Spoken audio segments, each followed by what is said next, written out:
নমস্কার, আসসালামু আলাইকুম, সত শ্রী আকাল দর্শক বন্ধুরা। আজকে আমাদের সঙ্গে যিনি রয়েছেন উনি বারাসাত থেকে আসছেন। দীর্ঘদিন ধরেই কোমর থেকে পায়ের দিকে একটা যন্ত্রণা নামছে। অ্যাসেস করে দেখে নেবো ওনার কি অ্যাকচুয়ালি সমস্যাগুলো রয়েছে এবং অ্যাসেসমেন্ট করার পরে আমরা ট্রিটমেন্ট স্টার্ট। হ্যামস্ট্রিং এর টাইটনেস আমরা চেক করব।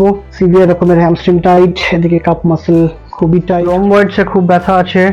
ডিপ পারকাশন গান দিয়ে আমরা ওনার টাইট স্ট্রাকচারগুলোকে সব রিলিজ করে নেব। সাবক খুব সুন্দর। আর একটা হবে ডান, রোজ আটকাবেন না, খুব সুন্দর হয়েছে। ব্যথা জায়গাগুলো বলবেন। এই যে আছে ব্যথা, নিডলিং করবো। নিডলিং করেছি, এগুলো আমরা এখন অ্যাটলিস্ট 15 মিনিট রাখবো। 15 মিনিট রাখার পর কি রেসপন্ড হচ্ছে পরে ওনার কাছ থেকে আমরা সেই ফিডব্যাকটা নেব।